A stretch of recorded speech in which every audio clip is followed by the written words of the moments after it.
बढ़ते अगली बड़ी खबर की तरफ। ईचागढ़ और चांडिल डैम के प्रशासक का प्रपंच, मैं ही बन रहा हूं जल संसाधन विभाग का सचिव।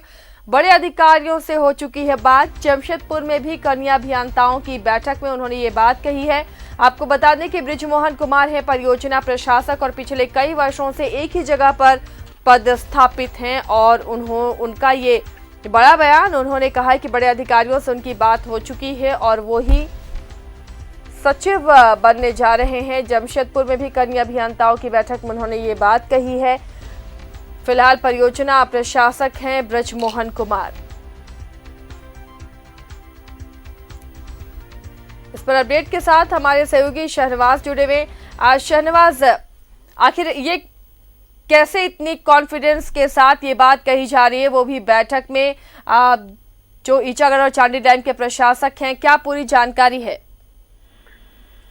देखिए, बहुत ताज्जुब की बात है और ये चारों तरफ इस बात की चर्चा है और खबर गर्म है। और खुद बृजमोहन कुमार जो हैं, जो अभी फिलहाल रांची में भी आवास बोर्ड के एमडी हैं और जमशेदपुर में तो जाहिर है वो ये ईचा डैम में वो प्रशासक के पद पर हैं और बरसों से हैं जी। और अभी और मैं कुछ बताऊंगा इनके पूरे विभाग के बारे में।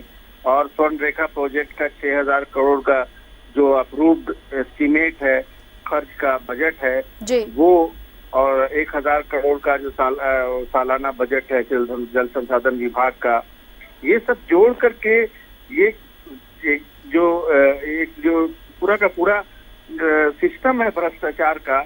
और स्वर्ण रेखा प्रोजेक्ट में जो बरसों से जमे हुए, कोई 7 साल से जमा है, कोई 10 साल से जमा है, ये जो इंजीनियर हैं ये वहीं रहे, उसी प्रोजेक्ट से इन्होंने इतनी जबरदस्त कमाई की है कि कहीं इनका ट्रांसफर नहीं हुआ।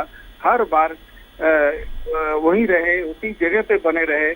और अब जबकि विभाग में पिछले कई महीनों से सचिव नहीं है, कई महीनों से अभियंता प्रमुख नहीं है, तो ये फिर से ये भ्रष्ट और दागी लोग जो हैं ये उस विभाग में प्रमुख मलाईदार पद चाहते हैं। अब जैसे मिसाल के तौर पर अगर बात कर रहे हैं बृजमोहन कुमार की, तो वो प्रशासक हैं उसी स्वर्ण रेखा प्रोजेक्ट में और अभी एमडी हैं आवास बोर्ड में, और इनके पास भी अकूत संपत्ति बताई जाती है। और हम अब खुलासा करेंगे 1-2 दिन में कि इन्होंने अपनी जो संपत्ति है ये कहाँ कहाँ बना के रखी है।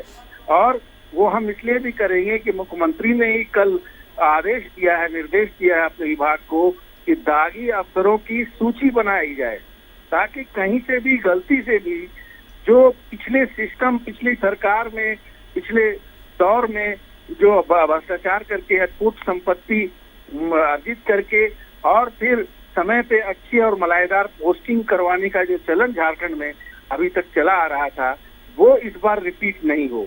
क्योंकि ये लोग फिर कोशिश कर रहे हैं कि मौजूदा सरकार और मौजूदा सिस्टम में भी घुसे। बृजमोहन कुमार का कॉन्फिडेंस शायद इसीलिए है और उन्होंने भी शायद कोशिश की होगी, क्योंकि अभी हेमंत सरकार नहीं है और सरकार बनते ही कोविड-19 का पूरा प्रकोप आ गया है, सरकार की पूरी मशीनरी उसमें लगी हुई है। तो ऐसे जो तत्व हैं, बृजमोहन कुमार हैं और भी एक व्यक्ति हैं जो वहाँ पर अभियंता प्रमुख का जो खाली पद है उसमें बनना चाहते हैं, वीरेंद्र राम नाम है उनका। उनके कारनामे तो आपने सुन ही लिए होंगे कि उन्हीं के एक रिश्तेदार के घर से 3 करोड़ रुपए एसीबी ने बरामद किए थे पिछले चुनाव के जमाने में, लेकिन उनको कुछ भी नहीं हुआ, वो आराम से अपने पद पे हैं। आज वो भी डुअल चार्ज में है, वो भी यहाँ पे एमडीएम बिल्डिंग में आके बैठते हैं, जमशेदपुर में अपने मूल चार्ज पे बने हुए हैं। बृजमोहन कुमार के भी साथ भी वही किस्सा है। तो एक वहाँ के सचिव का पद चाहते हैं और एक अभियंता प्रमुख बनना चाहते हैं। क्यों बनना चाहते हैं ये हम बार बार दिखा रहे हैं कि जो पूरा का पूरा जल संसाधन विभाग है और स्वर्ण रेखा प्रोजेक्ट का जो प्रोजेक्ट है, परियोजना है, ये 1972 से चली आ रही है और तब से अब तक डैम और उसका मेंटेनेंस और उसका जो सारा का पूरा जो सिस्टम है उसमें भ्रष्टाचार की गंगोत्री बहती है। कोई भी इंजीनियर उसमें अगर एक बार पोस्टिंग पा जाता है तो फिर उसको जिंदगी में और कोई बिजनेस, कोई काम करने की जरूरत नहीं पड़ती है। आप वीरेंद्र राम जी को देख ले कि जी। उनके एक रिश्तेदार के घर से 3 करोड़ रुपए मिलते हैं और अपुष्ट सूचना के मुताबिक वो 10 करोड़ थे। तो आखिर वो बाकी पैसे कहाँ गए? और चुनाव के एन पहले किसी भी व्यक्ति के घर में, निजी रिश्तेदार के घर में अलमारी, उसकी सारी चाबी सब वीरेंद्र राम के पास बताई जाती है। ये इतने इतने पैसे बरामद हो रहे हैं और यही लोग फिर मौजूदा जो पद खाली हैं उसके लिए रेस में हैं, कोशिश कर रहे हैं कि उनको ये पद मिल जाए। ब्रजमोहन कुमार जी के बारे में भी यही बात है और उन्होंने खुद ही ये बात फैलाई है और लोगों को बताई है कि वो जल संसाधन विभाग का जो सचिव का पद 14 मई के बाद से अमिताभ कौशल के जाने के बाद खाली पड़ा हुआ है, वो पद उनको मिलने जा रहा है। और अगर ऐसा है, अगर ये सच है, तो सरकार को चाहिए कि इसको रिव्यू करे, क्योंकि सबसे पहले जरूरी है कि जल संसाधन विभाग में कार्यरत भ्रष्ट इंजीनियर जितने भी हैं उनमें सबकी संपत्ति की जांच एक बार फिर से कराई जाए। कितने दिनों से वहां बने हुए हैं इसकी जांच कराई जाए, इन पर क्या क्या आरोप हैं, इन्होंने क्या किया है इतने दिनों में, ये सब देख लिया जाए। तब इतना महत्वपूर्ण पद किसी को दिया जाए, पोस्टिंग किसी की जाए। क्योंकि ठीक है कि IAS अधिकारियों की कमी है, योग्य अफसरों की कमी है राज्य में, लेकिन इसका मतलब ये नहीं है कि किसी भ्रष्ट आदमी को ये पद दे दिया जाए। इससे आगे चल के हेमंत सरकार की बदनामी हो सकती है। शनिवार, जिस तरह लगातार न्यूज़ 11 भारत खुलासा कर रहा है और सरकार संज्ञान भी ले रही है, क्या इस मामले में भी लग रहा है कि अब संज्ञान लेगी? जिस तरह बड़बोलापन नजर आया इस अधिकारी का और खुद ही लग रहा है कि वो फैसला कर रहे हैं कि उन्हें क्या चाहिए, क्या अब लग रहा है कि आगे कार्रवाई हो सकती है?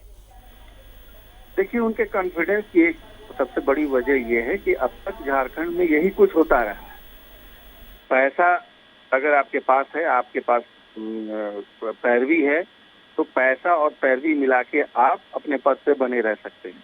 रहा सवाल ACP का, तो ACP पर भी लोकायुक्त ने सवाल उठा दिया है कि छोटे छोटे जो कर्मचारी हैं, अमीन हैं, मुंशी हैं, 2500 3000 रुपया उनके पास पकड़ा जाता है, उनकी नौकरी चली जाती है। लेकिन ये जो बड़े बड़े ये जो मगरमच्छ बैठे हुए हैं, 10-10 साल से एक ही विभाग में बने हुए हैं, ये कैसे बने हुए रहते हैं? आखिर इनके पीछे का राज क्या है? आखिर ये स्वर्णरेखा प्रोजेक्ट आखिर क्या है?